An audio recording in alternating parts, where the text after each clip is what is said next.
match is now officially a Judy Bagwell on a forklift match. I can see my fantasy, I'm so consumed in bed. What I see takes over me, I'm blind beyond repair. And we're back, y'all, with another installment of your favorite podcast that's kind of about wrestling. Kind of. Like, it's a lot about it tonight, man. I'm stress smoking after this week. why? I don't like, if it's what I think it's about, why? Like, why? Because, like, as a whole, the wrestling industry will suffer. Why? How? Like, that's all speculation. Like, I know Like, it's speculation, but God damn it, look at me. I am 1,000% looking at you. I find it difficult to look at you sometimes, Clint. Like, all right. So obviously we're talking about the big news that WWE is getting sold. By the way, I'm of course the owner of On a Forklift podcast, Jeremiah Goldman. Above me are my two co-hosts, Ethan and Clinton. Their handles are really inappropriate. I'm not going to say them. Jeremiah Goldman. We're going to do it. We're going to, yep. Oh, no. Look, we did not make them horrible this week. Oh, yeah. No, we didn't put up the regular ones. I think mine. That was just for episode 69. Okay. Yeah, no, like these are their professional accounts. Mm-hmm. So, On a Forklift Wrestling Pod on Twitter, On a Forklift Wrestling Podcast on YouTube and Spotify, On a Forklift Wrestling Pod on Twitch. I got a ring light now, so I'm going to start doing OnlyFans too. And Thursday nights at 9 p.m. on UPN. We're after the Steve Harvey show tonight, and we're right before. Whose line is it anyway? I think it's Ethan's. And Clint gets broken by one. So, look, we'll rip the giant Band-Aid off of this. Obviously, this week. There was some good this week, but let's get the bad out of the way because I hate that shit. Rumors look rampant about a possible sale. Now, what happened during this? No, what's up, Jeremiah? I was gonna say to begin with, it's getting sold. Let's like that like before we even go into the rumors of who almost bought it this week, like it's getting sold. There was a hostile takeover by a majority shareholder about Saturday-ish, where he was like, I'm coming back and I'm selling it. Nothing could be done about it. A CEO resigned. Oh yeah. No, it's Sunday not, night, and then a rumor came out that Saudi Arabia bought it the next day. Right. I get it, Vince. You want us to watch what's that show called? Crown Jewel. No. Succession. Yeah, he wants everyone to watch Succession by playing it out on WWE and the backstage politicking. But dog, like, oh my God. And now there's litigations being brought out about Vince McMahon again for him doing exactly what Jeremiah just explained, which was a hostile takeover where 3 people left. He brought on 2 of his cronies. So that way he had the voting percentage to elect himself back into power and give him the ability to sell the company. Well, flat out, this is going to be an ugly battle, and it's going to be a long one, too. I don't think this is going to just get swept under the rug. So the way I look at... Oh, no, what's up, man? Oh, I was going to say, I'm going to take a weird stance on this, right? Like, yeah, it could be the end of wrestling, right? It could be horrible, but, like, I don't know. I didn't create it. I didn't create this mega monster that I, for some reason, think I'm entitled, that my opinions matter. I've never done a $1 billion deal before in my life. I have 0 qualifications to, you know what I mean? Right. Good for them, man. Retire. Go retire on some island where you can be a horrible piece of shit. Thanks, J-Fam. Epstein's Island. So yeah, that is the sale. I think the thing to look at on this is any business transaction that happened. And it's really what happened was it's not about the sale. We know the company is going to get sold at some point. We just don't know who. But the bigger story here is what happens when something like this goes down and everybody's, it's the end of days for something. Now, you have everybody talking, I'm not going to watch it anymore, which I understand. You're entitled to not watch it. I probably wouldn't, depending on who it goes to. So I don't. If it's owned by a bunch of Saudi cocksuckers, I won't watch again. I don't watch Live Golf. because it's hard to access.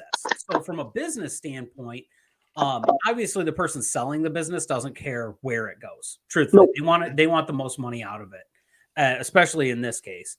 And what's best for the shareholders as well, to an extent. Now, I don't watch Live Golf because it's hard to access. You have YouTube that you can watch it on. If this was to be sold to, which they also own, Live Golf is owned by the Saudi Public Investment Group, the same group that was alleged to have been bought WWE. Difference there is WWE is a publicly traded asset, so you have to go through a lot of hoops before a sale like that can be done, especially the SEC, things like that. They turn it from a publicly traded company into essentially a private business, which is what they want to do. I mean, we saw this legal battle play out on Twitter earlier this year before Musk could buy it. They had to, I mean, basically Twitter strong-armed Musk into buying Twitter. Like the board did. So you have those things. What I think would happen at the end of the day with this is, depending on where this company is sold to, because it is going to happen, you're going to see either a mass exodus of wrestlers, you're going to see the media deals dropped, and then so you have to look at this as the buyer. What did you actually buy, and what is it worth to you? Depending on who purchases this, you're going to have guys walk away. They're going to go to other companies and strengthen other companies. And you're going to have the biggest loss in this is going to be the media library, which is why I think the media library and who purchases the company is going to be NBC Universal, because they already have the media library on Peacock. Which would be a smart move. And like I said here, and you're absolutely right, if it's owned by a certain people, the Saudis, you're going to see people leaving in droves. The women will leave in droves. You're going to see people like Sami Zayn's going to be forced out of the company. He's gone. Yeah, Kevin's going to follow suit, and there's going to be a whole bunch of other people that refuse to wrestle on these Saudi Arabia shows that are going to leave the company as well.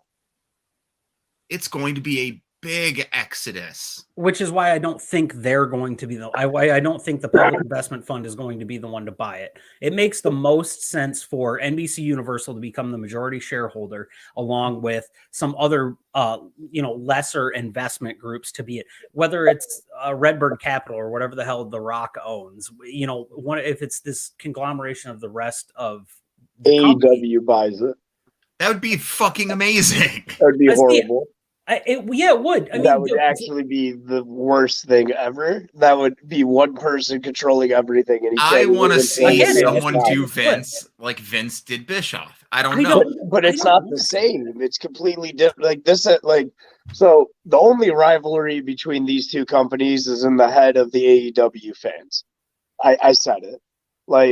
So while AEW's been struggling to make $500,000, WWE's been making millions of viewers every week.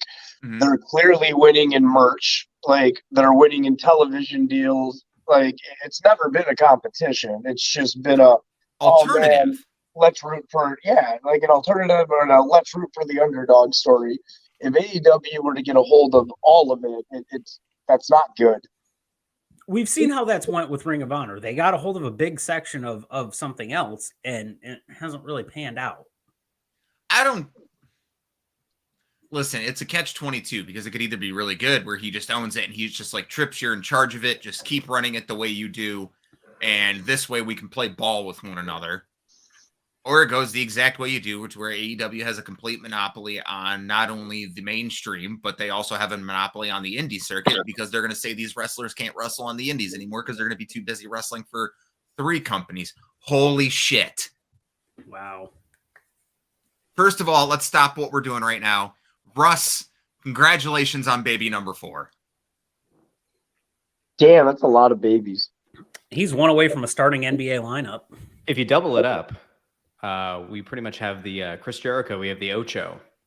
So that's always exciting. Ocho babies, man. Yeah. You have the JS, the Joy Appreciation Society. No, I get a T-shirt made. Can we do a T-shirt? Yeah. That'd be like the highest selling on a Forklift T-shirt, I think, going yet. No, the biggest one is going to be the Trevor one, which is going to be his face, and it's going to say low key big hog. I can't steal Conrad's shit. Yeah, you can't steal a Conrad thing. You'll go down pretty fast for that. Oh, we'll just have it say I quit then. It's Trevor's face, and it says I quit. Yeah. Can it be like him throwing the headphones against the wall? because that would no. It's gonna be him. It's gonna be his hand coming up to slap the camera. Can you, hey Clint, can you make Trevor with the sunglasses an emote? Yeah, I can. Give me a day. I got to work 10 hours tomorrow, and then I'll have some time Saturday morning. Anyway, real quick, Jeremiah, this is Russ. Russ, this is Jeremiah. I inadvertently gave him the show. Yeah, I own this now. Oh, I saw that like a few weeks ago. Yeah, see, you're in charge. Yeah. I want to play devil's advocate on this and the other side. So say it does go away. Say there is this big void to fill.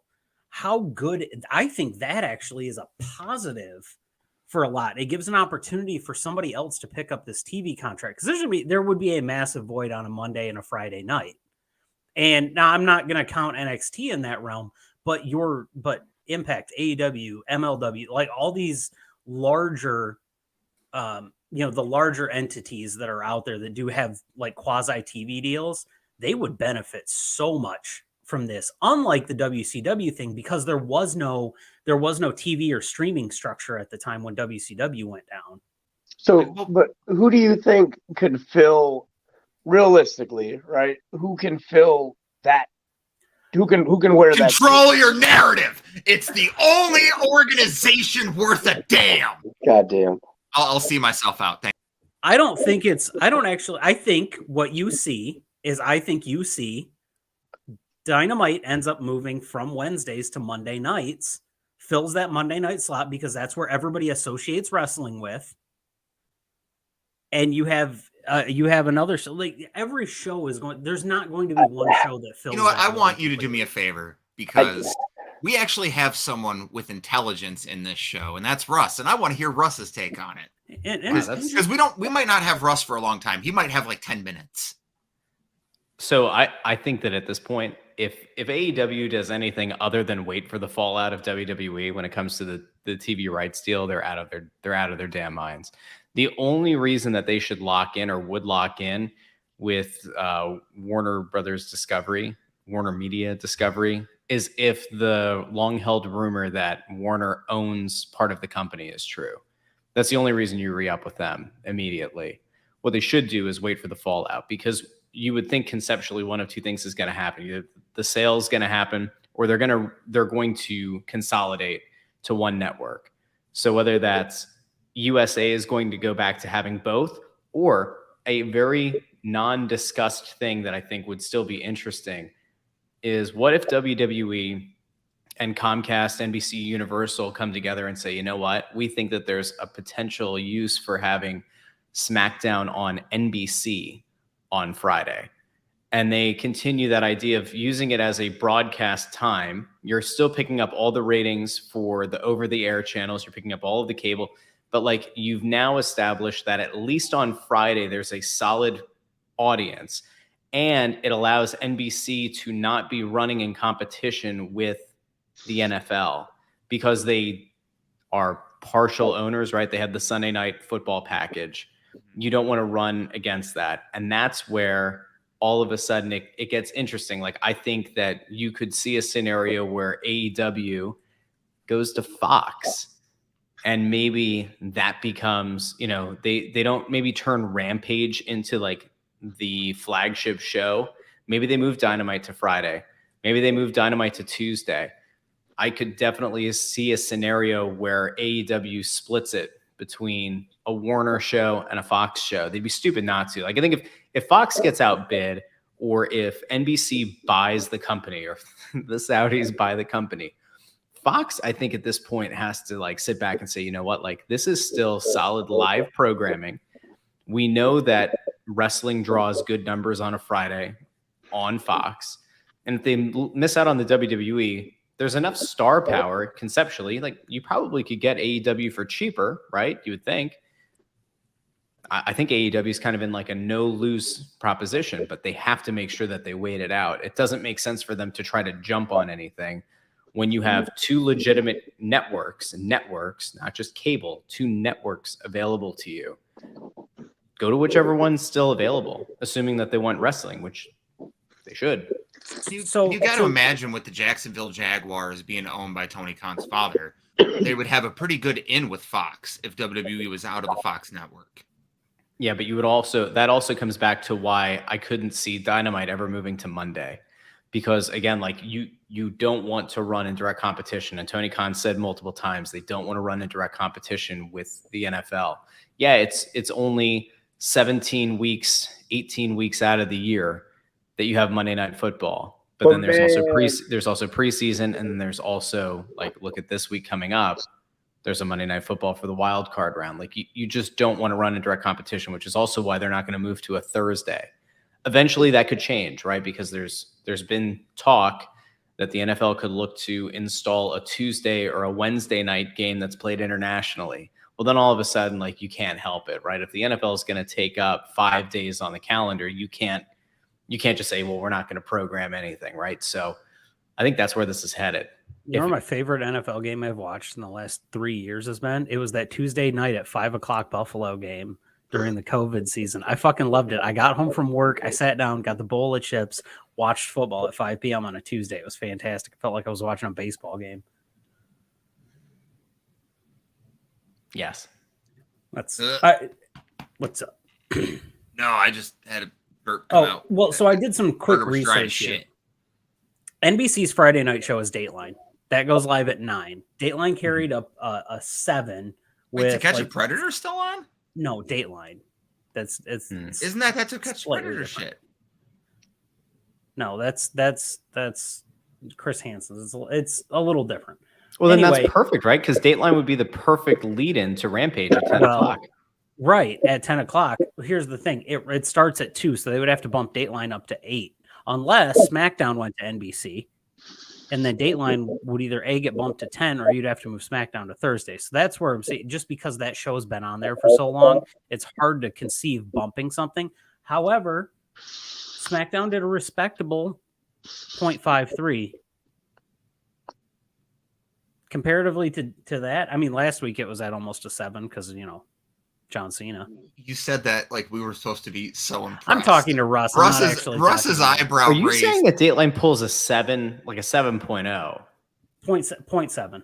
Oh, 0.7. Okay, yeah, then that's not that big of a discrepancy. The way that I thought you were saying like that 7, dog. I was like, no. That's what I like, dog. There's no competition here. You're never gonna run anything but Dateline. Exactly. Wow. Okay. Breaking news: Lisa Marie Presley dies. Thanks Moving for that, on. Clint. Okay, as we move on. Somebody check on Kevin. Where's he at? It wasn't Lacey Von Erich. Yeah, it doesn't matter. If it was Lacey Von Erich, we would probably have to end the show and go drive over to his house. Yeah, probably. Anyway, so yeah, I don't think. What?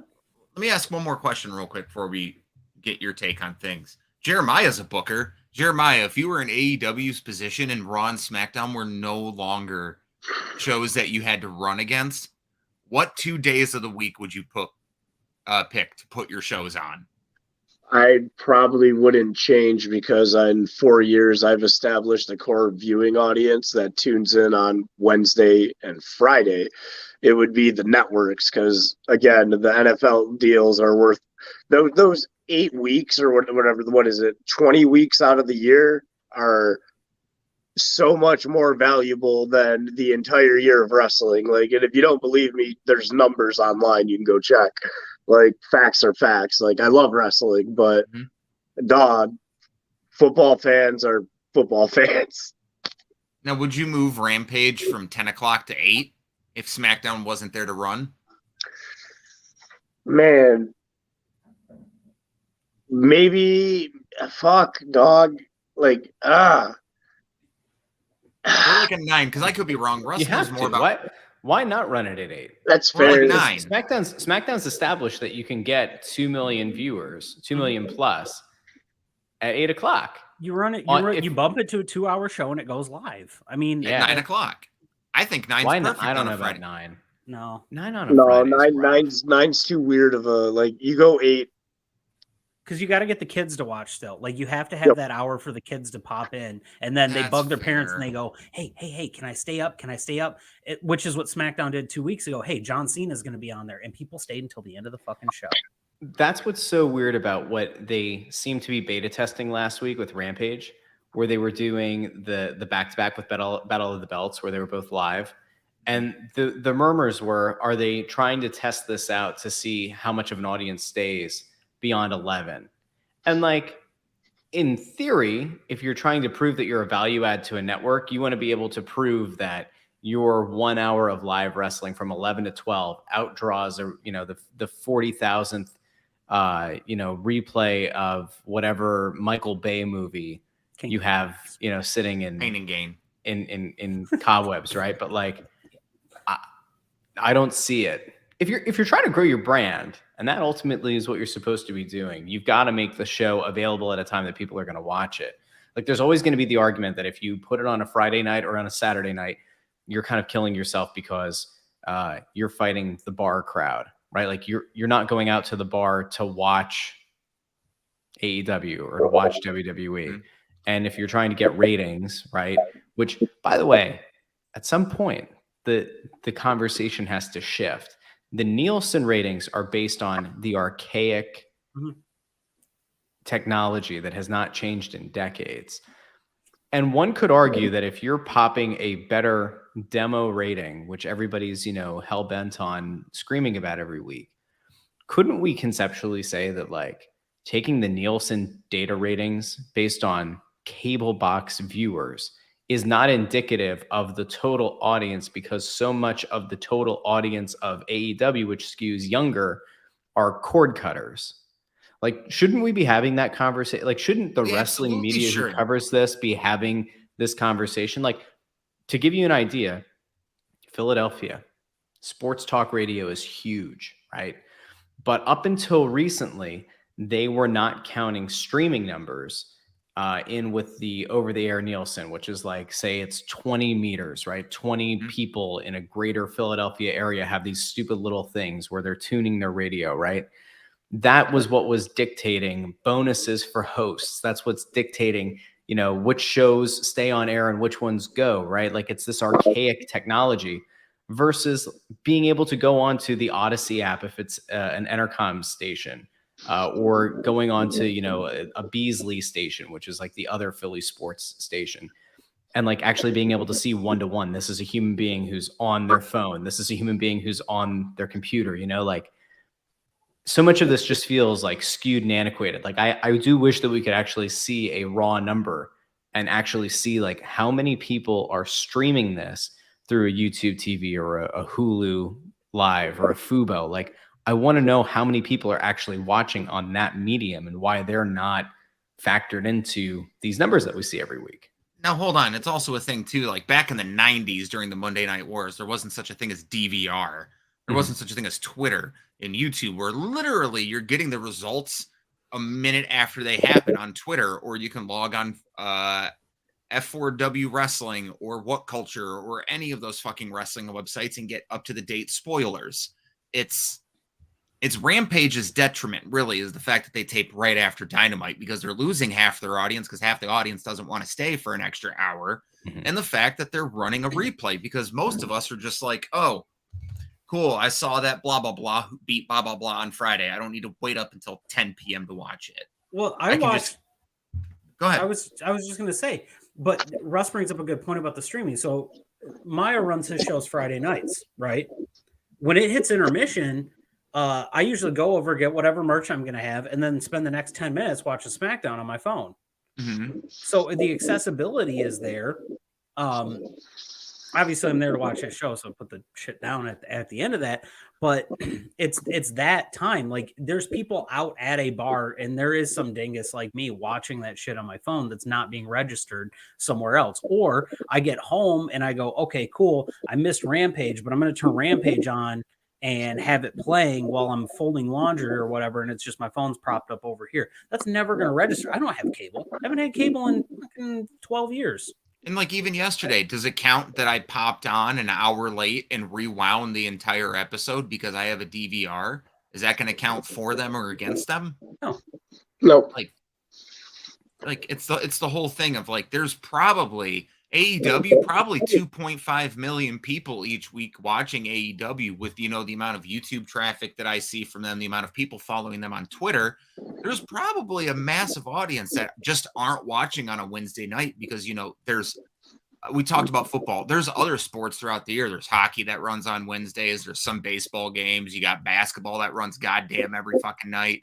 Yeah, there's a million things running opposed to wrestling a single night. The newest episode of Grey's Anatomy could be running wrestling and taking viewership away from WWE or AEW. There's a lot of things. But with the advent of fucking DVRs and shit, it's not that whole thing where I have to be home at this time to watch it. It's not a necessity anymore. I can fucking come home at midnight after work and just turn on AEW. Gentlemen, I gotta go.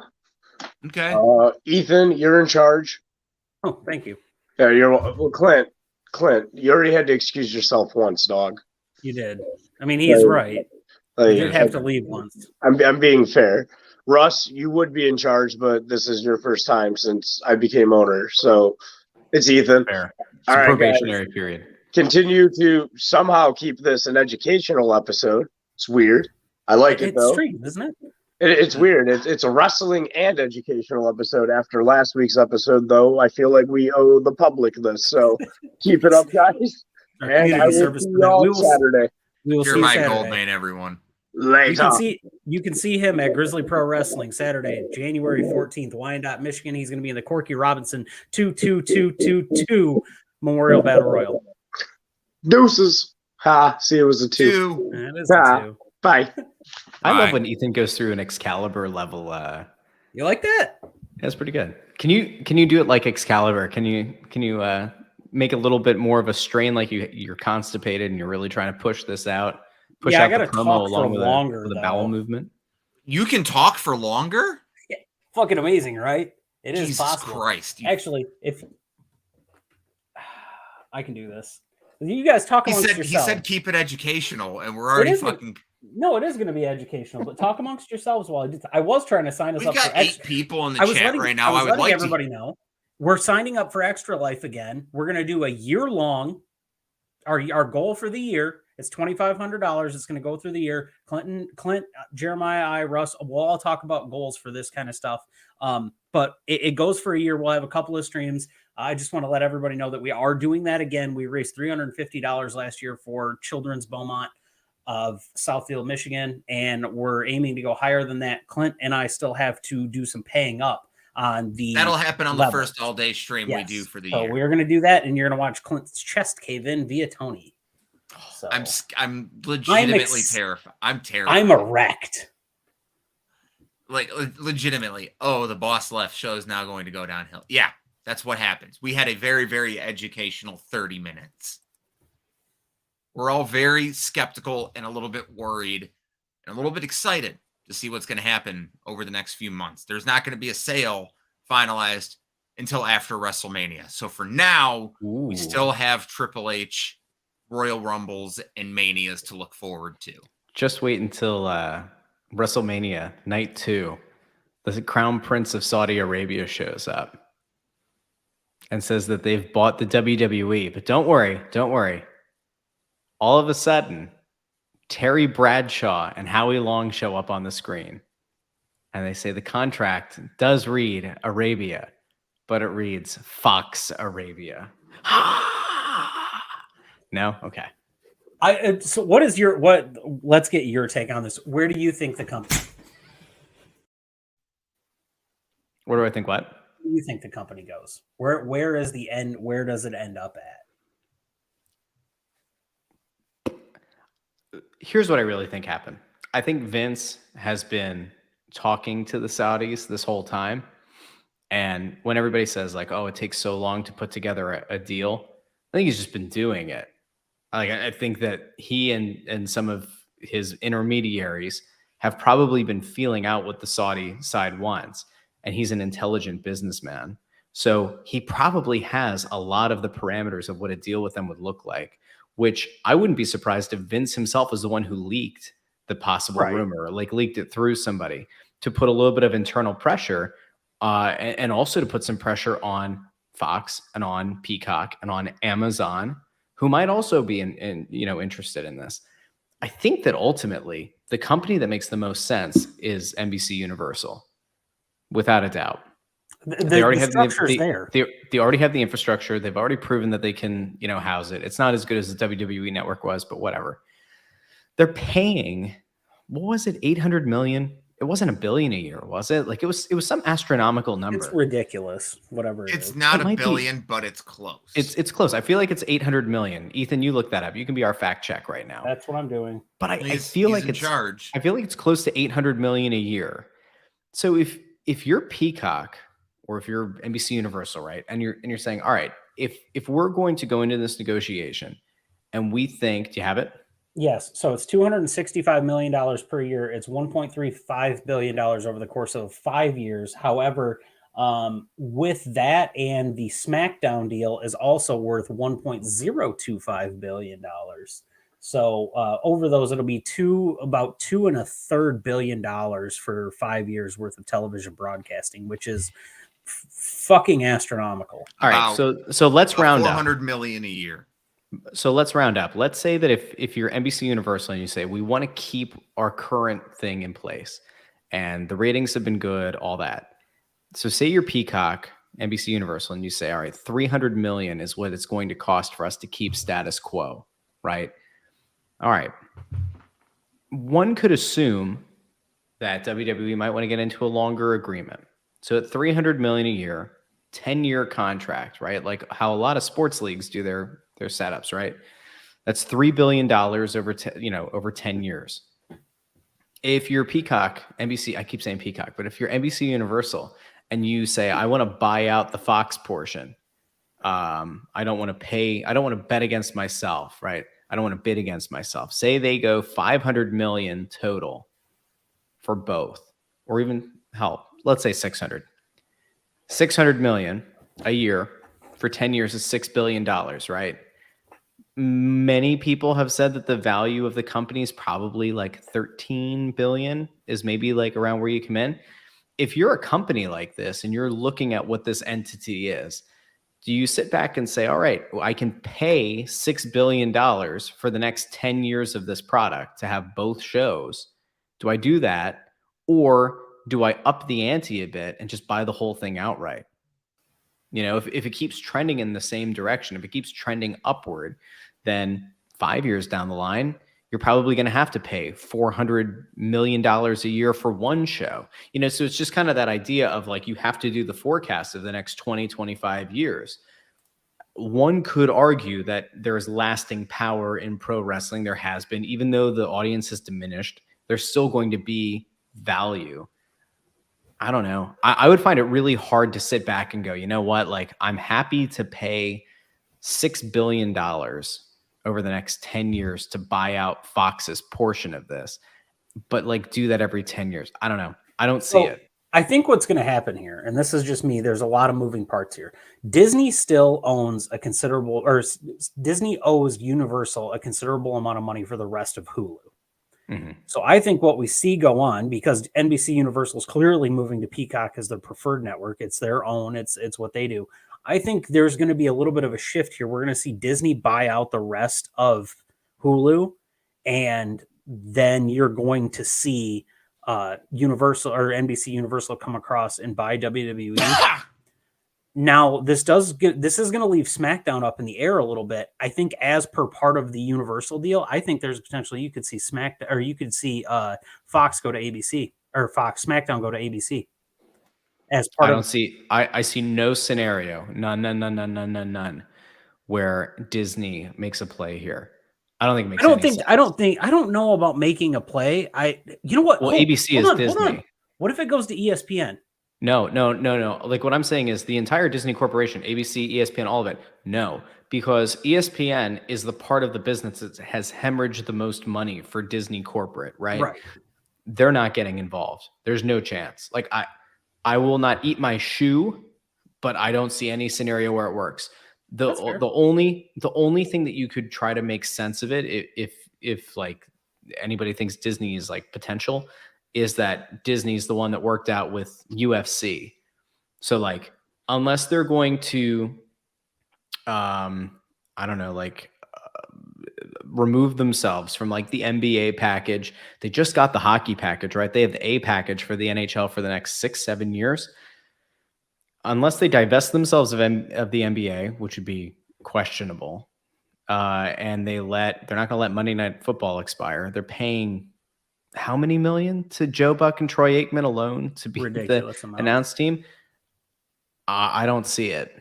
Just so I we're just on this, don't. Forbes has got WWE listed somewhere in the $6.5 to $7 billion range for valuation. Well, and if that's the case, then there you go. Like just under my like crude math, 600 million a year for 10 years.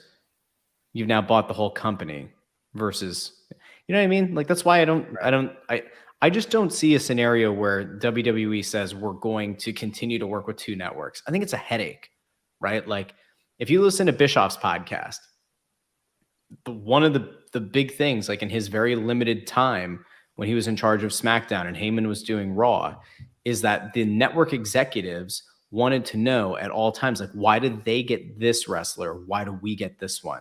Who is our comparable to this one? You know, like when you have two different masters to kind of serve on the content front, it makes your life so much more complicated. Mm-hmm. Right. I don't know. I just think they consolidate. I don't know if they'll sell, but I don't see them working with two different networks because I don't think it's worth it at this point. So, you know, I think what we need to look forward on all of this is we're not businessmen, we're not lawyers. But when you see something that comes out with a corporation like this that's publicly traded and it says, hey, this place sold to this, wait for a release or some kind of thing from the SEC or the companies involved on this. The speculation went rampant. Everybody got up into a tizzy about it. We really don't know where it's exactly going. We do know something is going to happen at some point financially with this company. But this is a really good lesson in, hey, don't get ahead of yourself on this. But more importantly, Russ, you are a father 4 times over now. So we had people on here. We'd like to say once again, congratulations to you and the whole Joy household. Is this the new office that you were speaking of? It is. So it actually kind of looks like a virtual background. Hold on. It does. It looks fake. So can we talk to your wife about putting a pleather couch and some fake plants in there? I need a forklift. Can you send me a child forklift? They do. They actually make Power Wheels forklifts. God damn it. Send me that. I'll put it in the corner. Why aren't we using that for Jeremiah's shit? He's saying we don't have room for a forklift. I think we got room for a child-sized forklift. I need to figure out. See, like my desk is on wheels, right? So I've got like I can go this way. There's a closet. I can go this way, and I feel like The Weeknd, right? Like The Weeknd going through all the mirrors. God, I love that music video too. Anyway, Clint, hold on. What if we asked to borrow that stupid fucking power pallet jack that Kevin ran his foot over with? God damn it. They're not going to let us. Okay, but we could find one. It's not exact. So it's not exactly a forklift, but it does have forks and it does lift up. It would be gimmicky too because his ring is shorter. It'd be like, listen, due to ceiling restrictions, Clint's on this forklift instead. Can I just say really quickly to put a bow on the TV conversation? Yeah, go ahead. Finish that up. My hope is that NBC Universal buys the WWE or gets the exclusive rights, and that AEW moves to Fox. That's it. I think it'd be a lot of fun. I think Fox really fits the Fox of all the normal networks is kind of like the edgier, the grittier, whatever. I think they would absolutely fit. They offer a better marketing deal than TNT TBS does. For sure. So what do you guys want to talk about now? I don't know, Cody Rhodes. What do you want to talk about? I don't have a big neck tattoo. No, we can talk about how good Dynamite was last night. Yes. And Russ's prediction did not come to fruition. Sadly. In fact, quite the opposite. FTR is going to be off TV for a while.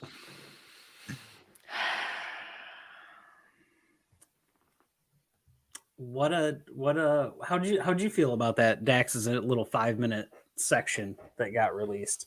I was robbed. I do like that those guys are just like, hey, we're putting this shit first. Now, question is this just a play? That's a good question. Throw you off the scent. Mm-hmm. Well, he's saying April. Punk, based on the tricep injury, weren't they saying would be ready for March? Yep. Right. So is March March when 5th. Revolution is? March Or 5th. Yeah. yeah. 5th. So there's a chance that we could see something then. It does really throw you off the scent. I will say, like, on the off chance or whatever chance that like this is legit and they're trying to evaluate things and like there's a chance that they don't come back, like it's very sad. You know, like they had a hell of a run in 2022. And it makes me sad. Like if Punk doesn't go off and do the thing that he did, and doesn't jump into the crowd and doesn't blow out his tricep anymore. You know what I'm saying? Like doesn't blow out his tricep. Like the idea of having CMFTR for like 4 months, 5 months, 6 months, like that would have been really cool. I hope more than anything that these guys are able to do business together. Like I could totally buy into a 6-month feud of CMFTR against the Elite. Here's where I think you're saved on FTR leaving AEW is that if Triple H is not in charge, they're not going to go back to WWE. They will not. They will not go back to WWE if Vince is in charge. No. I like how transparent and candid Dax has been in this entire process. Mm-hmm. He is very, he comes off, it's hard to not like the guy, which I don't have a reason to not like him anyway, but he's one of those guys that even though he's not going out there and trying to showboat, it's very hard to not like the guy. He just seems like a very genuinely likable person. He's clear. He's well-spoken. He says what he means. He doesn't give you extra fluff or bullshit with what he's talking about on those shows. And it's very direct. He's basically like, look, I love this business, but my family is more important than this business. And I'm making that known that I only have so much time left. I don't want to be Arn and Tully and Ole and those guys that were there forever. Yeah, sure, they're my heroes, but I'm not going to be those guys. No, they shouldn't be. He's doing the smartest thing he could do. I don't think it has anything to do with any of that. I think that this is his way of playing the middle.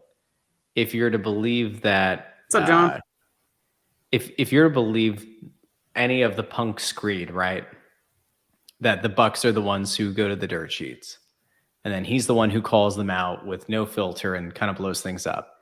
Dax doing the podcast is like the perfect line to toe. He gets to express his side or like the side of like he and Cash and maybe even to some extent Punk publicly, and you hear him and you get this guy's so genuine and the things that he's saying sound so genuine. I don't question that, by the way, but like he's putting it all out there. And notice that the narrative around Punk now with the dirt sheets has changed since Dax's podcast. It's not as edgy as it used to be. It's not as edgy. It's not as negative. It's not as skewed towards the Elite as it was before. If this is all a PR ploy, it's masterful, absolutely masterful.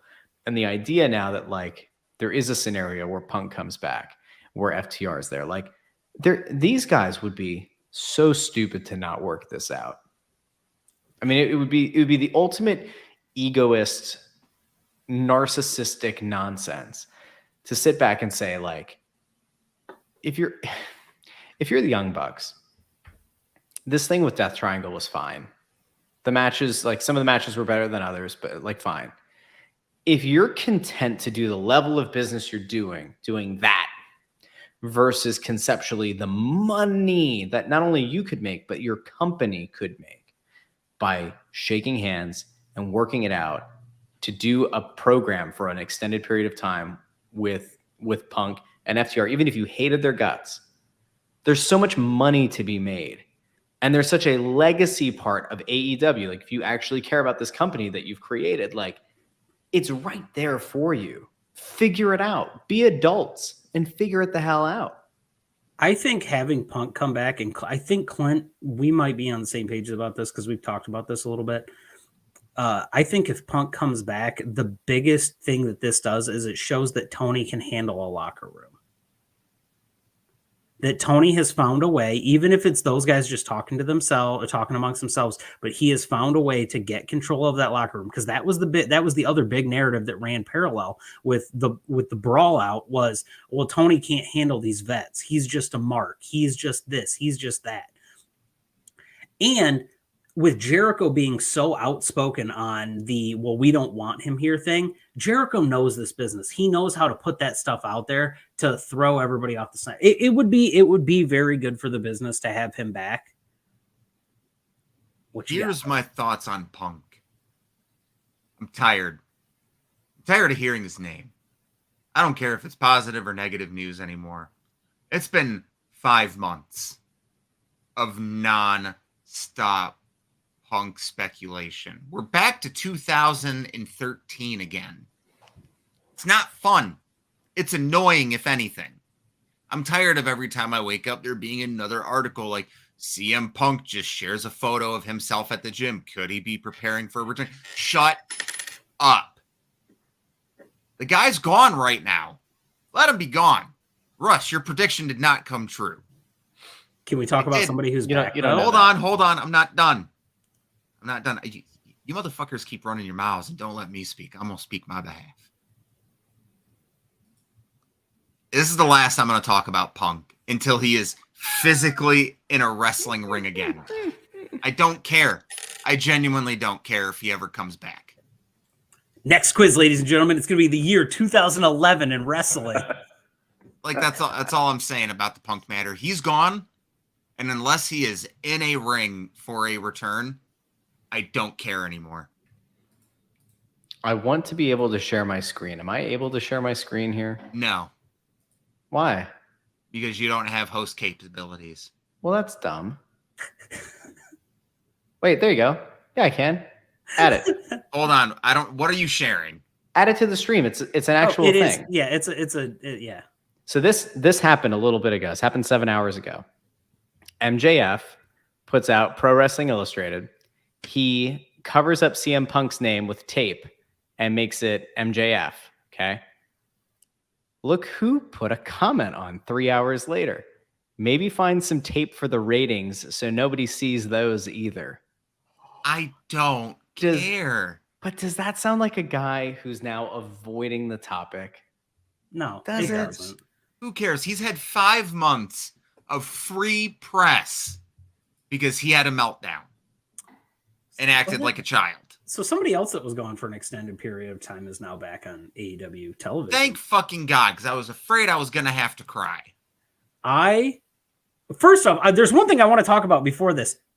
Tony Schiavone, love you, dude. Maybe let the touch of gray go, buddy. You don't have to color the beard. You're a silver fox. Looks great.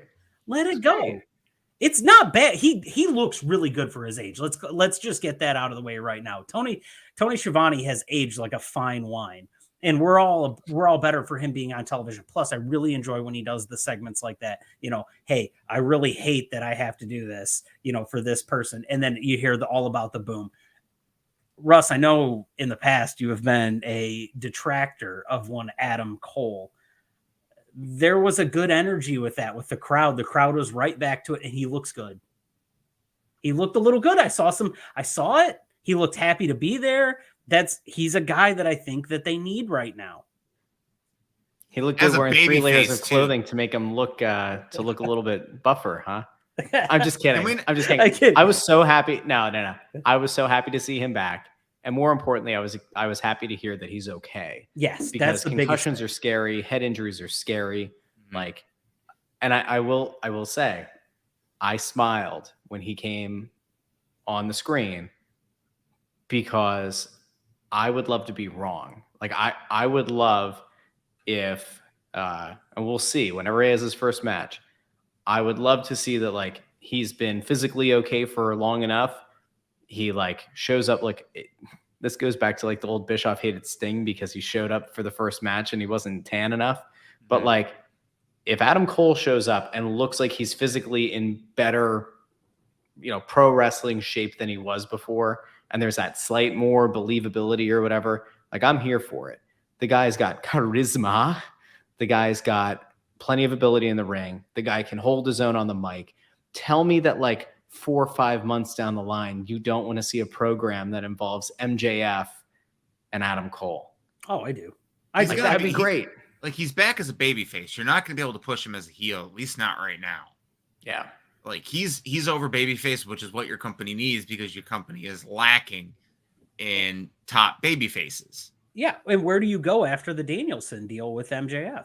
You have to get to a point. So you've basically written out the Danielson program with the typical MJF formula of, hey, you have to do this many matches if you want to fight me in the Iron Man match. We know how it's going to go. Like, we do. In the process, everybody that faces Danielson is going to get the biggest of rubs, which Takeshita did. Also, we'll talk about the fantastic promo segment there where, I mean, you know, it was MJF being MJF, but Takeshita had zero fear in his eyes whatsoever, and the crowd was fully behind it. It was great. I loved it. Loved it. It was a little weird timed, in my opinion, to bring him out in between the Danielson thing, and then Danielson waited so long to come out. But I enjoyed it. I liked it. I liked it too. Like, because I'll tell you guys this, when we watched the MJF promo, this is the first time I sat Missy down to watch wrestling. And all she kept saying when MJF was on TV is like, this guy's an asshole. This guy's a jackass. He's doing his job. I don't like this guy. And I looked over, I was like, you kind of want to see him get his ass beat, don't you? She was like, is it going to happen soon or do I have to wait? And I was like, pay-per-view. But he's 6 easy installments of $9.99. You can see MJF get his ass beat. All right, here. Sell pay-per-view. That's the simplest formula. You put a baby face that you want to see whoop the heel's ass. As I continue to hijack the show, pull this up real quick. If you remember, MJF, after becoming champ, made this list, right? This was the list of people he said will never beat him. The Pebble. All right, so he's already faced Ricky Starks. American Dipshit Dragon. He's in a program with Danielson.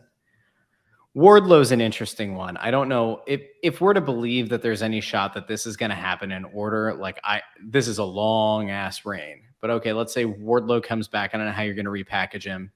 Eddie Kingston, Jungle Boy, Hangman Page, sorry, then Jungle Boy, Darby. But here he is, Adam Cole. Adam Cole's on that list. So I don't know, guys. Like, I've got to think that there's a chance it's going to happen at some point, right? Like, it has to. I see that list getting flipped around a little bit. I think after Brian, you either have Claudio or there's going to be a short Eddie program, and then Cole is to follow those two. I just don't see the other one so far. Is there a chance that we see Danielson win and then MJF through nefarious means gets the title back right away? Like, it has happened before. It happened in the Attitude Era. Like, could we see a quick switch? Could we see Danielson win at Revolution? All bets are off the table at this point. With a 60-man iron. Because, dude, we saw it back in August. What? We saw Moxley beat Punk for the title, and then Punk beat Moxley 2 weeks later for it. That was to unify, right? That was unify, and then... Yeah, it was unify. Right? Was it? Yeah, it was to unify the belts, and then Punk took the title off Moxley. Yeah. Like, I wonder if we could go there. That'd be interesting to me.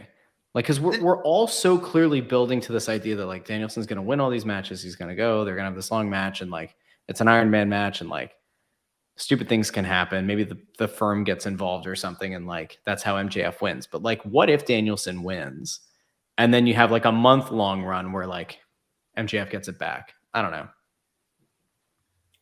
I don't think MJF's going to lose the belt until Full Gear 2023. Because I think that it's going to be towards the end of the run, because that's the last pay-per-view of the year, or he loses it at Winter is Coming as, like, a last chance.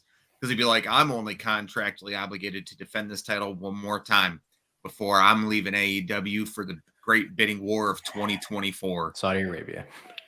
I think it goes through the end of the year. I think he doesn't win the title. I think he doesn't lose it. I think he holds it all the way through.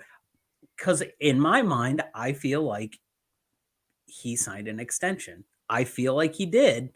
And can I prove it? No, because I can't. It doesn't matter. But I feel like he leaves January 1st. The best storyline is he leaves with the belt. But That's his bargaining chip at that point. Because he's holding Tony, he's holding his thing. He's out there doing these interviews. He's like, oh yeah, Tony and I know we're great. Tony and I are pals. We're fantastic, aren't we, Tony? Like that, like I shitloads of money. Like that he's been doing. It gets to a point and it's like, okay, so now he's got the one prize left. And Tony loves interim belts. We know that, but there's like a respect level of like, hey, you walked out with my shit. Now we have to, get it back.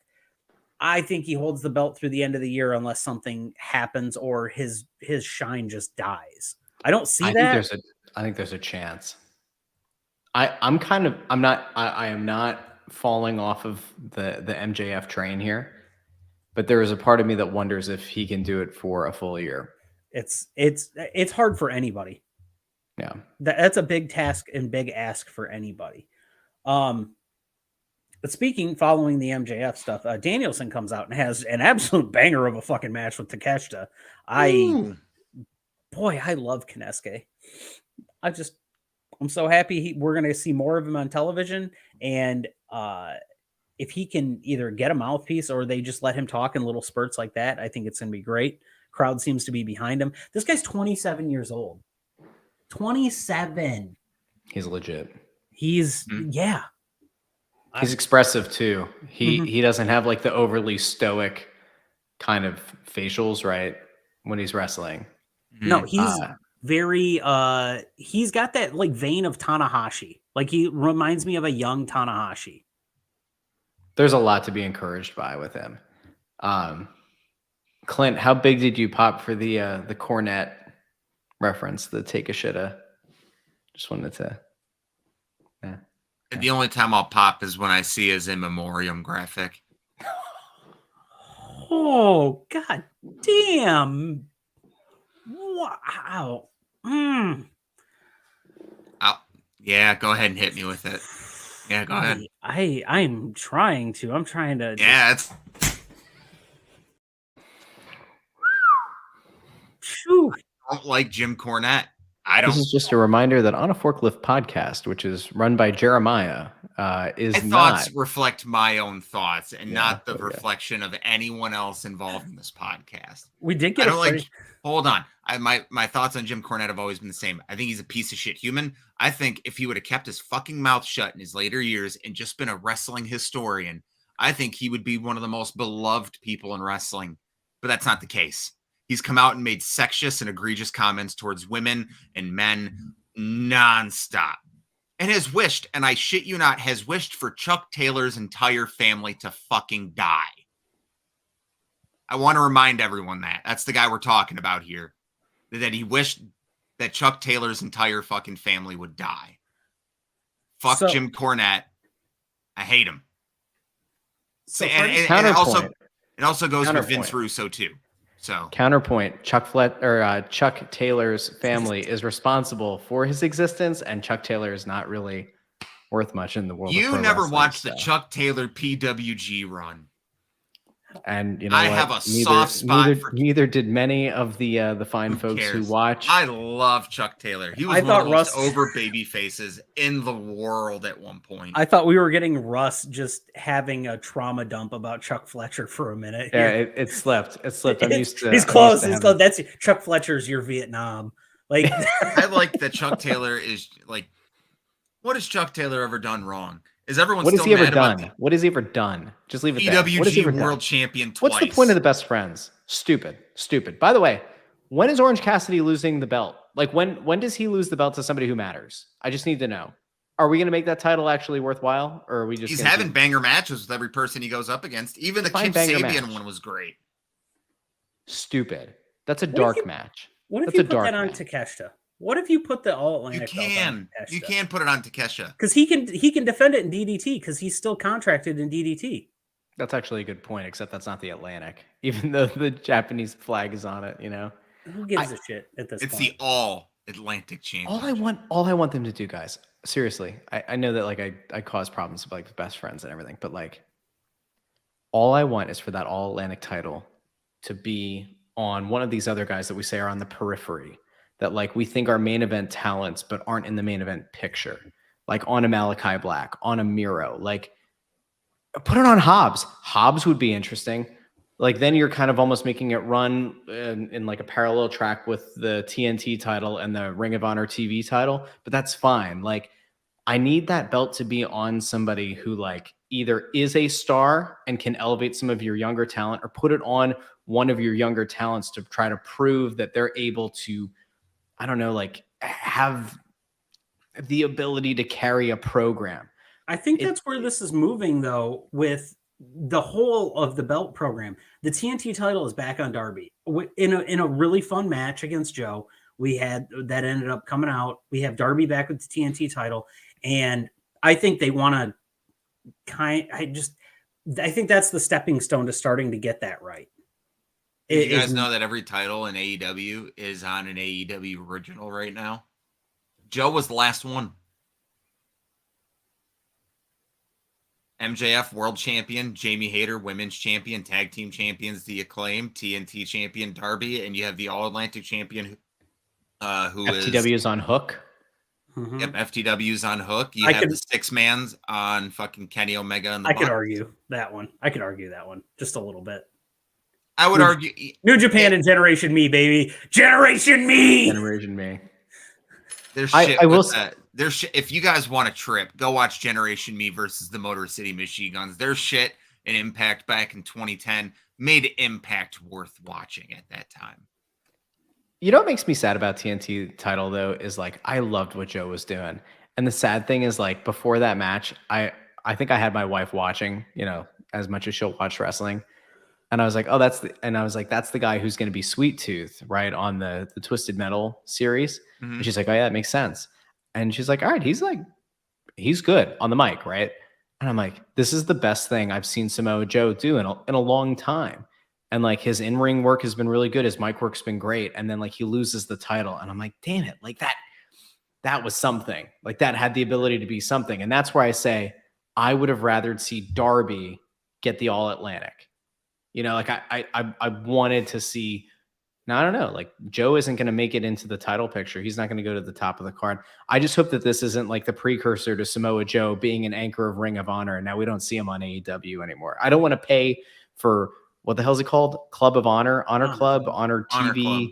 We couldn't get a TV deal on actual TV streaming service. You know, like I don't want to see Joe go and wither away to nothing there, because I thought what he was doing on TV was excellent. I think what he was doing on TV was excellent too. I do feel like he's going to be one of the staples of Ring of Honor for the time being, because they're going to need some big names there. They're going to need their Joes and their Claudios and fucking who's the tag team? The Briscoes.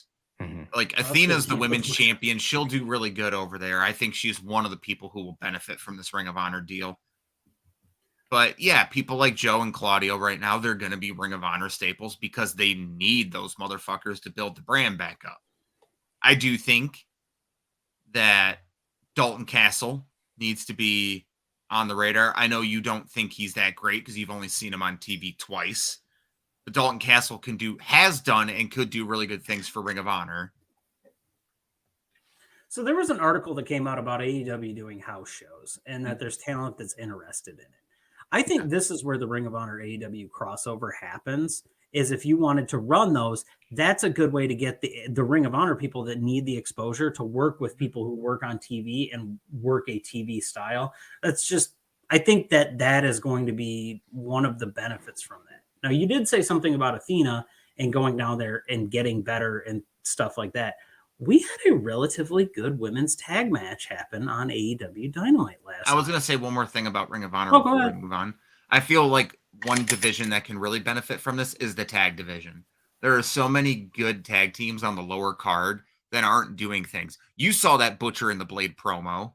Excellent. And those guys get popped every time they come out. They're great. You have people like Private Party, your Top Flights. You have all those guys who would be so good down in Ring of Honor right now to build themselves up and get more TV time. Because, yeah, with between 3 hours of TV each week, most of these motherfuckers are getting relegated to Dark and Elevation.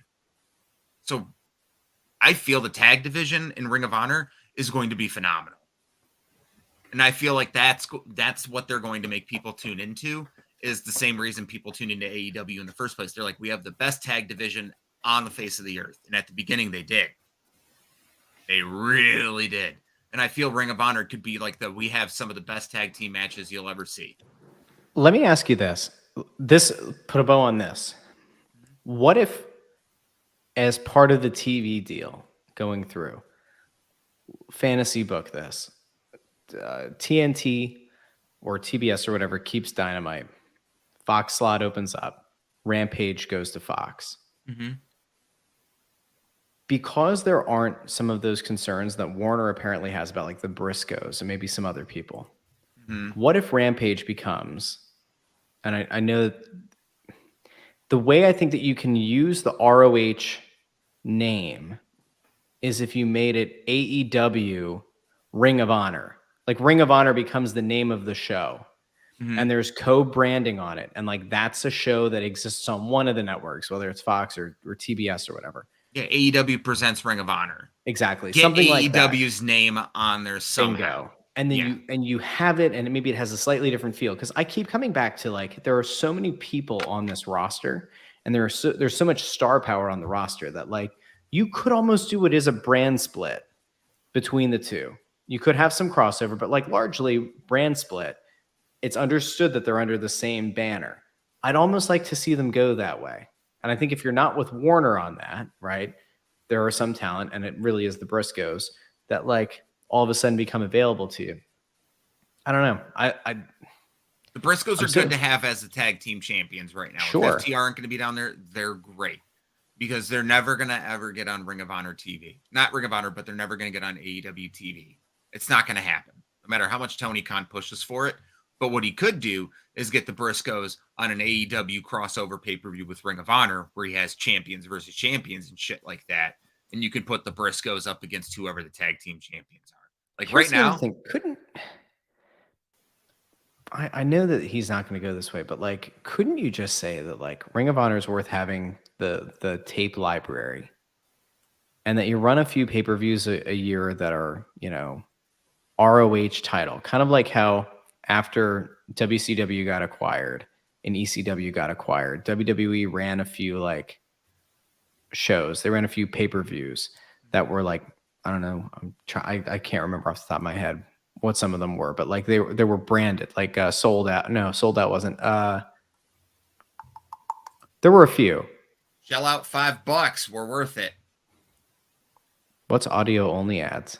I guess now Twitch is doing audio only ads where it's going to mute us, but it's going to put audio over it. So like, I'm sorry, people, we got to pay for shit. StreamYard costs money every month. The shit we're doing for you guys costs money every month. We got to keep. This is brought to you by Domino's, and as Clint talks, Domino's Pizza. Our whole show just ends up becoming an old. Oh, here movie. I've got this ready. Russ, do a promotion, and let me tell you something. I'm supposed to be the commercial. Okay. And now Today, you can get double pepperoni on any pizza on a to-go order, and you can get $5 back if you pick it up yourself. That's right. It's Domino's You Deliver, brought to you by Domino's. And we're back. That's what it's going to be like now. If you don't, we're worth $5. If not, does enjoy your the spouse ads. not look at you the same way anymore? Well, that's when you go to hims.com. I'm not gonna shit you guys. I actually did send them a message to be like, "Hey, you guys want to sponsor us?" Like, I don't get. Okay, so Russ, I'm gonna run. Not yet. No, I'm gonna run an idea by you. Will. I'm gonna run an idea by you because I've talked this over with Ethan. I talked it over with a coworker. Coworker actually thinks it's a great business idea. Okay. But I had an idea. We're gonna go to the show. I'm gonna have a whole bunch of pre-rolls with me, and I was gonna do a little thing called Hashing It Out, where we do a quick little 15-minute interview while we smoke a joint. We promote the weed that we're smoking and try to get some weed sponsorships on this bitch. Because the one thing we definitely are about on this podcast is we are about marijuana. You are. I am. Ethan is. You are. Sometimes. I'm not here for it. I'm definitely a marijuana advocate. So, I mean, if we can get sponsorships from them, then fuck it. I need you to talk like Paul Heyman, though, if you're going to call yourself the advocate. I'm the advocate for I'm the advocate for marijuana.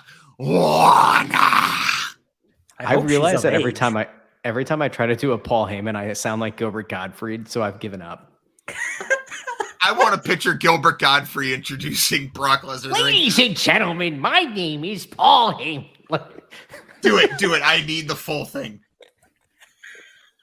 And I am the advocate for the reigning, defending, undisputed champion of the world, of the whole world, Brock Lesnar.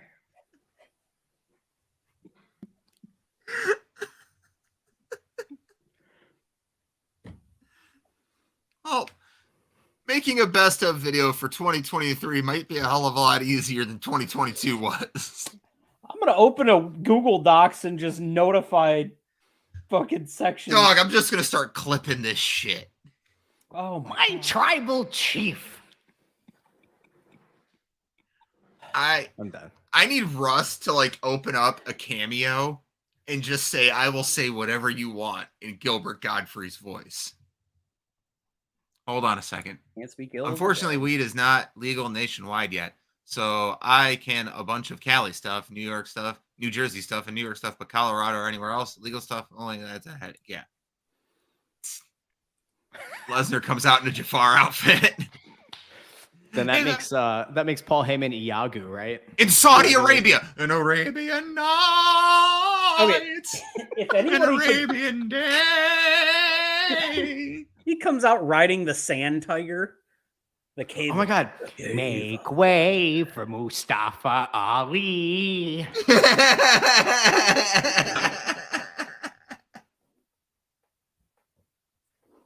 It's fantastic. I can't be mad at it.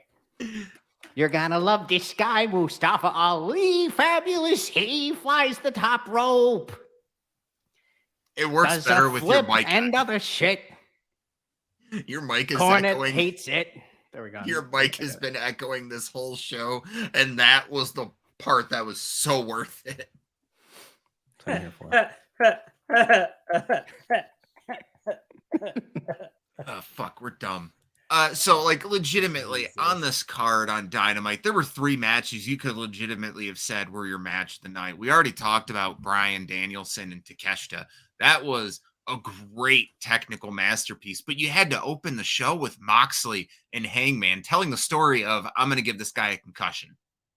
That was the story. It was legitimately who was going to give the other person a concussion first, which made the match scary in some parts. Because, This is the way to get Mox his vacation time. Yeah, because he just looked loopy. Let him out for fucking 4 weeks now. He's got a concussion. They played it all out. He had to get helped out. And then you can bring him back in time for them to have a fucking, the third match at Full Gear? Yeah. Yeah, because we're not Full Gear. Revolution. We're still 2 months away. They can bring Moxley back in time. Yeah, Double or Nothing would be the next option after that, really. And then after that, we got the fucking Forbidden Door 2, which I fully believe at this point is going to be main evented by Kenny Omega and Will Ospreay. That'd be lovely. I think that it will be the main event of Forbidden Door 2. That's my prediction. Russ, do you want to say anything about the opening match? I actually have an idea now for our top 5 at the end of the show. It's not going to be video game soundtracks like we had planned. Oh, that was a good first match. That was really solid. I thought the most hard-hitting match of the night. I don't know. The Danielson and Takeshita one was up there. You're probably right. Yeah, I think that's the match I would have led with too. So I think you're good. Yeah, it was good. It was a good tone setter. I think that it fell flat at the end. The Moxley concussion, like fake concussion thing, didn't work. I think that was kind of expected. Yeah, especially when you go back to the camera angles and you see clearly he buckshotted him in the chest. And you also go back and you say, like, we're trying to play off a fake concussion, off of the scary thing that we saw that was a real concussion. Like you could that stopped a whole main event. Yeah, it was entirely different. And you panic booked. Yeah, I agree. Yeah, we can. Ethan, do you want to add anything to that? No, I agree. Okay, we can talk about the main event and how I think I speak for everyone when I say I'm glad this best of 8 series is over. That ladder match, in my opinion, would have been better if you would have cut the stupid ass Jericho Appreciation Society bit and gave them 10 more minutes. It was the same thing with All In, where the main event got cut 10 minutes short, so they had to go out and have their match in 12 minutes, one they had planned for like 25. I feel they had a lot of spots planned for this, and the Jericho Appreciation Society with the Ricky Starks and Andrew Andretti, or Action Andretti, it really cut their time down. And I feel like that match would have been better if it would have had more time. I still think the best match in the series was probably their Falls Count Anywhere match. Probably. That's probably where this whole thing peaked, was that one. It's just dumb because you knew where this was going the whole time. And it also kind of took some of the unpredictability out of what the trios division was supposed to be. I think it actually exposes the fact that the trios division's stupid. And they only have the next trio. What is it? House of Black? It's House of Black, who they're going to bury. Kings of the Black. What is that? Kings of the Black Throne. Yes, Kings of the Black Throne. That's the name. Fucking House of Black, baby. But Dynamite was a nice return to form. Even like Ethan was going to go into the tag match earlier, I felt weakest thing on the card, and it was still really good. I love Jamie Hayter. I fucking love Jamie Hayter. Her music Hater's slaps. Gonna hate. Hater's gonna hate. I love that her finisher is called Haterade. Mm-hmm. That shit's good. Pinnacle is still a thing. Yeah, FTR and Spears. Spears, I don't think we're going to see back on TV until after his wife gives birth. Because she's pregnant right now. I think she's like either 5 or 6 months. Good for her. So, yeah, and I think he's been enjoying this time off TV because he's essentially been a fall guy for 3 years. There was an interesting little twist there in the tag match. Sheeta chucking through her dead center, like towards the feet of Toni Storm. Yeah. Russ, can you give us your best impersonation of Sheeta after she threw it? After the match was over. Oh my goodness, I can't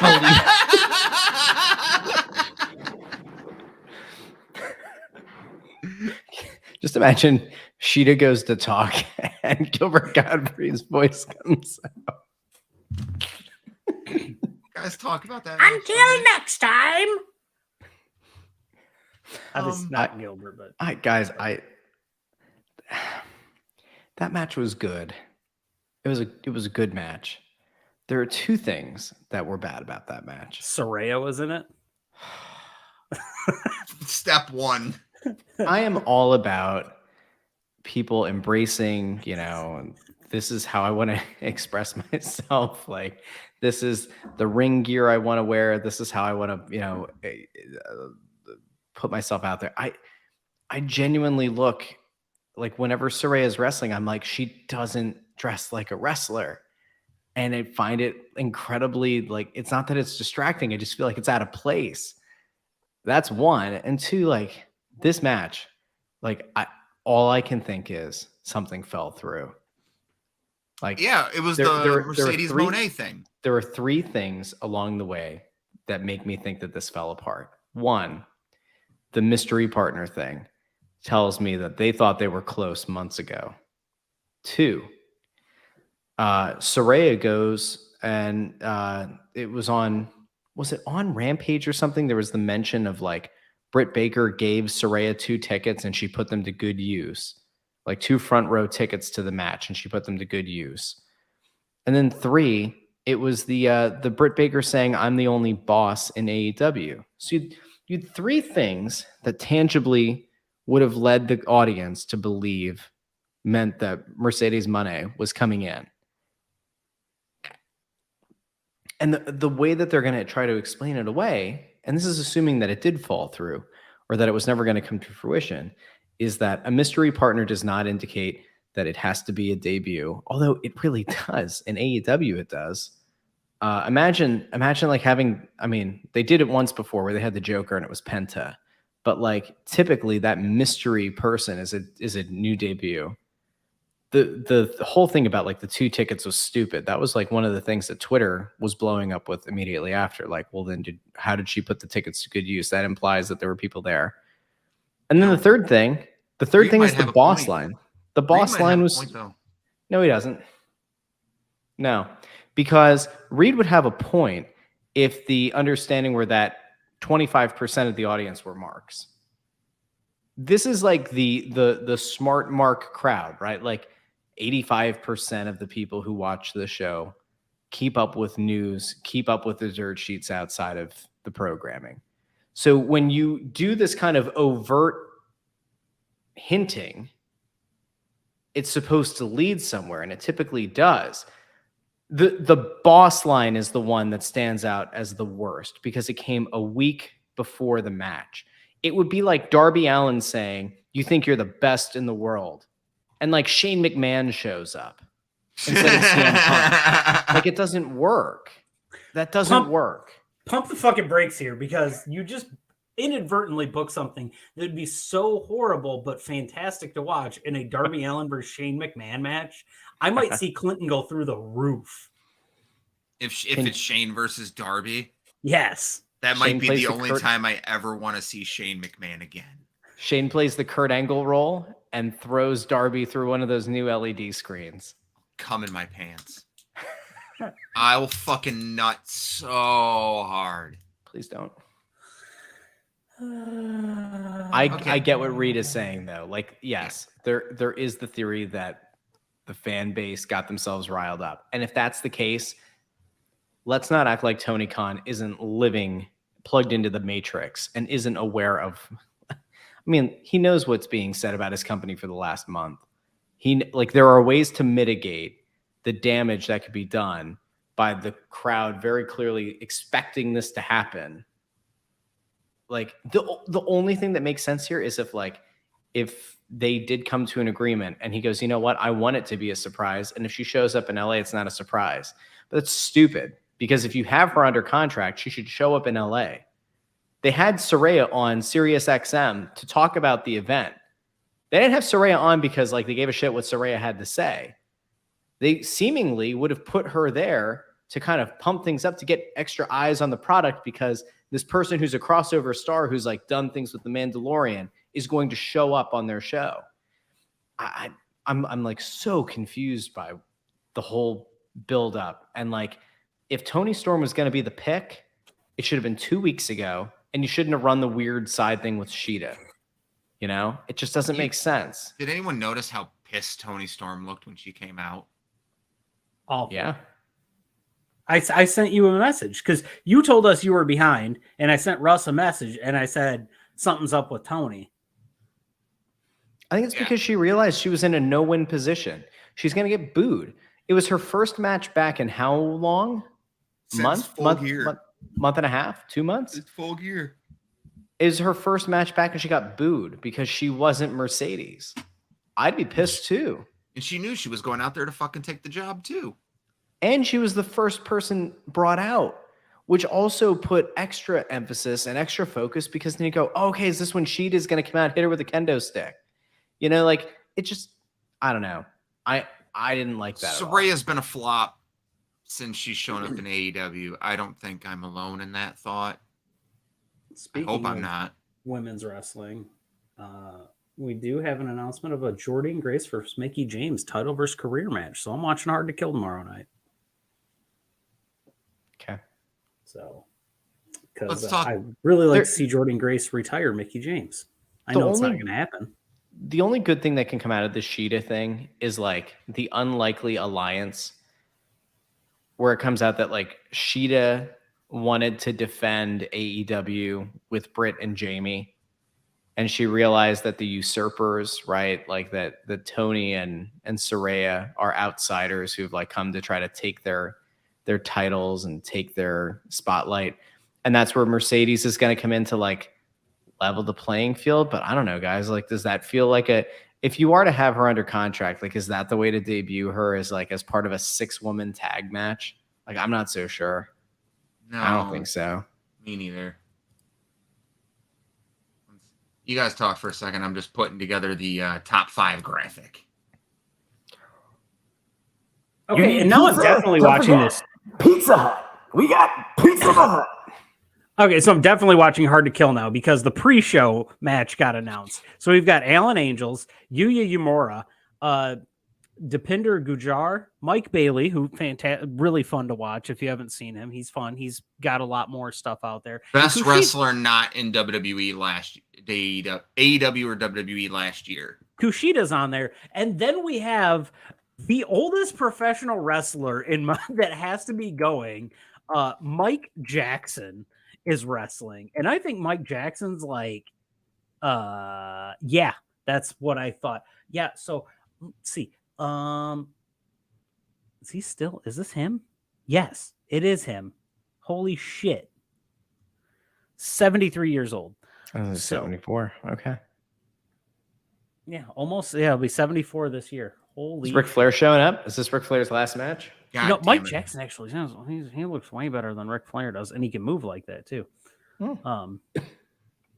But still, he's as old as Ric Flair, but he moves like AR Fox. All right. How fucking cool would that be? No, Mike Jackson, you're right. No, he can move. I mean, for what it's worth, and that's the best place. If you're going to have something like that on TV, put him in a 6-man. Yeah. Don't make him the focal point. Put him in a 6-man. So I am actually really liking this Hard to Kill match, and there's a very good chance we're going to get a decent Bully Ray Josh Alexander match. Oh, Bully Ray still a thing? Yeah, it's facing Josh Alexander, but this will be a good one for Josh Alexander, legacy-wise, because he just passed Bobby Roode for the longest reigning Impact World Champion of all time, and TNA counts that too. Huh? For him, I like Josh Alexander. Oh no, guys! Can I reveal a sort of spoiler? Is it about Rampage? Because we try to not do that here. It's not anything to do with a result. Caster messed up his rap, and they had to go back and refilm. Yeah, I heard that. All right. It's one of these two, but Gail Kim's back on my TV, and I'm more than happy for that. I love. She just did a music video recently. She's married to what's his name, the one chef. Robert Irvin, or is it Robert Irvin? She's married to the one chef dude that's always on TV. Big dude. Robert Irvin. There we go. Thank you. I'm going to give you guys the choice on what we do tonight. Because I'll give us a week to prepare if you want to do this like top 5 bold predictions for 2023. Or if you want to stick to the video game soundtracks for this week and do those next week. Ethan? I'm gonna let Russ pick on this one because I'm prepped for the video game soundtracks. Okay. We're an hour and a half in, guys. Is it a good idea? What do you think? Let's do bold wrestling predictions next week so we get everyone a reason to tune in. Gives us a week to come out some outlandish shit. Yes, next week we're going to try to have Johnny Delicious on from FU Wrestling. He's the MC of that entire show. He's great voice, guys. Brings the energy to the crowd, and you heard it here. Bold predictions for wrestling in 2023 next week on a Forklift Wrestling Pod. But for now, we're going to do our top 5 video game soundtracks of all time. The rules are as stated: 1 game per franchise, so you can't say Tony Hawk 1, 2, 3, and 4. No love for Tony Hawk Underground. I'm just saying. Thug 2. If you're going to have to pick, you got to pick one, Tony, because I know all of us are going to probably have one. Okay. Are we doing a snake draft? How are we doing this? Yes. You want to do snake? It. One, yeah. Can you randomize? 1, 2, 3, 3, 2, 1. Go pull up a wheeldecide.com. WHEEL. Wheeldecide.com. Put that on the screen. Put our names on there. Have it that it automatically removes the name. This goes back to my teaching days, guys. I love the wheel. This is the only way to do it. It's fair and balanced. We report, you decide. I was that kid that always answered every question. Like, so we would go to math class and they would play Around the World, right? And they would do the math questions and shit.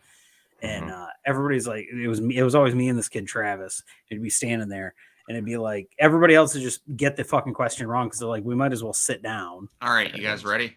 There it is. Who's going first? I didn't mean to interrupt Ethan's story you're about fine. second grade math. This is important.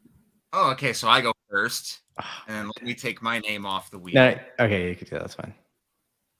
Flywheel changes, and who goes second? So All right, good. It's a snake draft. Who says it's a snake draft? So I get picks 3 and 4. I do.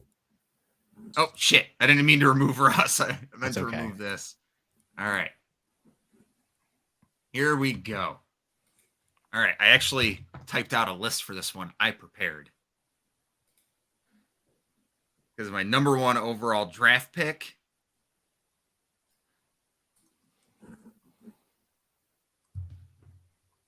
is going to be Tony Hawk Pro Skater 2. Ooh. Okay. Ethan. I'm gonna go with the monk chants and all of the fun stuff. Skyrim. What a safe choice. All right, so for pick number 3, I'm going to go Tony Hawk 1. Easily the best soundtrack, not even close. I can't believe Clint went with Tony Hawk 2.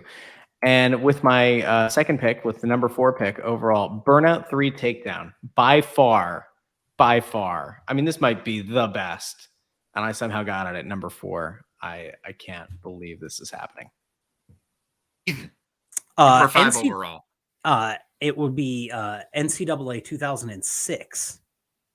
Oh, It's where I learned who the Von Bondies were by that. Okay.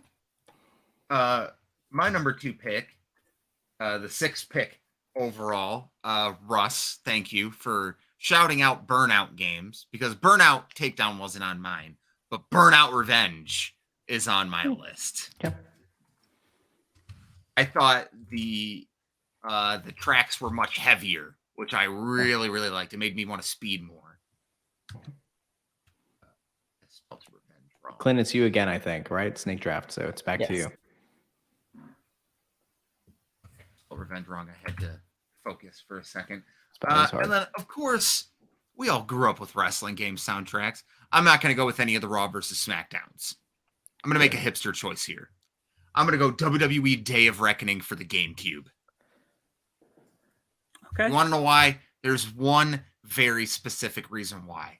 I know everyone talks, and I know it's probably going to be on someone's list, about Halo 2 being everyone's first venture into Breaking Benjamin. Well, before they were on Halo 2, they were on WWE Day of Reckoning, the song Firefly and Polyamorous. I fucking love Breaking Benjamin, that video game soundtrack, even if it was just those 2 songs. Also, I could say, I think it's WWE SmackDown versus Raw 2006 had both of those songs on there. But I'm going to go Day of Reckoning because that was the first time I ever heard Breaking Benjamin.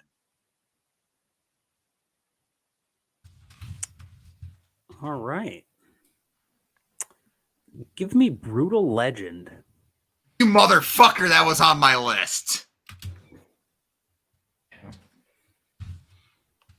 Guys, I'm so excited for this one. Mm-hmm. Hey, come on, let's have some fun with Crazy Taxi. Yeah. Fantastic. Offspring days. Crazy Taxi. Easy. And then Russ, what is the 10th pick overall? Fourth. According to us, what is the 10th best video game soundtrack of all time? Sonic the Hedgehog 2. Are we talking adventure or the Sega Genesis? Nah, Sega Genesis. Okay. You find me a more iconic soundtrack than the Emerald, than the Green Hill Zone. And then you get, listen, the Casino Zone on its own. Dun, dun, dun, dun, dun, dun. Reed, what are you doing? I know, Reed, he gave it away. It was my next pick. It's not on my list. Is that it your was next my pick? next pick, and I'm not going to do it because it's been said on here. I think it's a consensus. That's a great one. It is. It's goated. Goated with the sauce. It is. Ah, man. Wow. I am stuck now because I need to say, I just, no, you're fine. No, please let us know your favorites. We have no problem with that. I was Reed blew prepared it. going into this, and I was like, oh, well, I'm just going to say Jet Set Radio Future, and that wasn't the case. Gosh, damn it. Man, those Madden games always had fucking slapping soundtracks too. I'm gonna go out and I'm gonna say this. You've already said one football game. I know. NHL 09 had a really good soundtrack too, though. I'm gonna go Forza Horizon 5. There, that's a good one. Killers, fucking love the Killers. I do think 4 had the better soundtrack with Let Live on there. I fucking love Let Live. I love mariachi music. Since I got the next stop. 2 picks, let me go with this one. I'm torn between 2 because I'm gonna put a rhythm game on here because fuck, we all love rhythm games. I'm torn between Rock Band 2 and Guitar Hero Warriors of Rock. Ooh, I would have went 3, but I can understand it. Guitar Hero Warriors of Rock had Children of Bodom on it and a much, much heavier metal soundtrack than. Sure, you have Through the Fire, the Flames on 3. No, you got FCP or FCP remix or whatever it is, the Fall of Troy song in the bonus. Yeah, I love that song. But I think I'm gonna go with my gut here. Rock Band 2. Rock Band 2 is my 4th favorite. That's also good.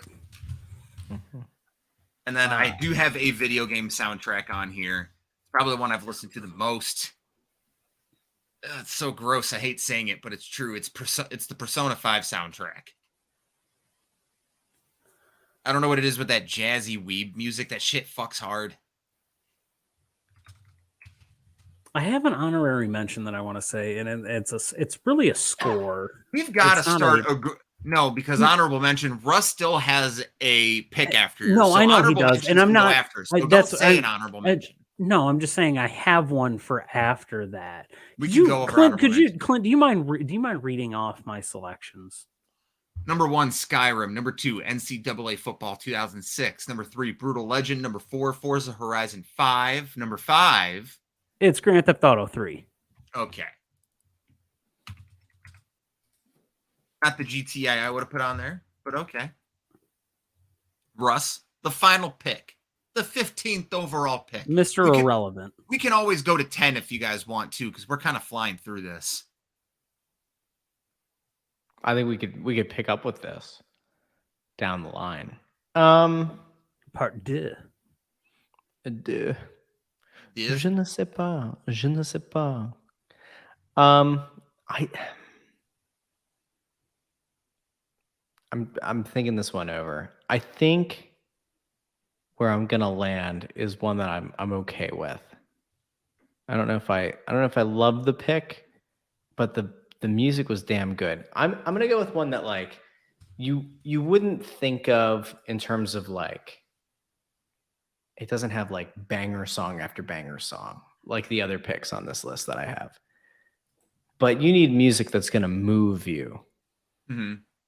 Uncharted 2. So I thought about this and I was like, do I go all soundtracks? Do I throw a score in there? And I was like, I'm snagging Skyrim because like that's the one, like Skyrim's a soundtrack I'll put on at any time, right? You know, score. Yeah. So I appreciate that. I think it's actually kind of shocking that neither Clint nor I picked Halo 2. Oh, dude, the Halo 3 at the end, the music as you're driving the last level. Russ, my nostalgia for Halo 2 now starts and ends with the fact it's where I met you. My honorable mention is the Mass Effect, probably Mass Effect 2 soundtrack, the score for Mass Effect 2. I agree with Reed here. The Last of Us scores are fucking brilliant. That shit seeps into your mind when they did that Sony presentation and they had the fucking orchestra that was on the rotating stage and shit like that. Dude, that was so cool. That was one of the coolest things. I'll say if I'm putting any Final Fantasy on the list, it's 10. I think the soundtrack for 10 is perfect. I think it's better than 7. Tell you what fucking soundtrack I hate hearing. It's goddamn Kingdom Hearts. But like another ones that I had on my list real quick that we didn't mention. No, don't do that. No, we're gonna do another 5. Not right now. Okay. Save them. Okay, so here I got everyone's picks. There you go. I'm glad I sniped Brutal Legend from you. That does make me happy. That was gonna be my number 4. I couldn't Madden put what? Madden 02, I think, is the one that had Party Hard. Which always made me think of Trevor. It's honestly in every single NHL game now because isn't it the Pittsburgh Penguins goal theme? I don't know, but Trevor's original Xbox gamer tag was Party Hard 89. Let me tell you a song I could go without hearing again ever, and it's Chelsea Dagger. Dude, when the Blackhawks were on that run and they won the 3 cups, I hated that fucking song. I'm gonna throw like this out there. If we ever do a top 5 games, like our top 5 underrated games of all time, Brutal Legend will be on mine. I don't think that game gets talked about nearly enough. I know people were pissed it wasn't a hack and slash, but I enjoyed that real-time strategy bullshit. I like that it's able to be played on an Xbox Series now. Yeah. So, which Russ didn't like my idea of me getting an X and sending him the S so we could all play Halo together. You don't have time to play Halo, do you, Russ? That's why you don't. I just think Clint should sell it. Make that guap. So I'm only going to get like $150 for it. I'd rather send it to you, and then all of us can play Halo and live stream it with Trevor. That would be fun. That would be worth way more to me than any money people would give me. Hey everybody, we're all here. All 4 of us are here. I let 5 of us play, and I'll do voiceover on it, and you guys. Oh, I know that. No, we all 4 of us can play anyway. I don't want to be braggadocious. I do need a favor from Russ because I did do something. Russ, I need you to do the Gilbert Godfrey voice. Say anything starting now. No, I need to know what I'm saying. What?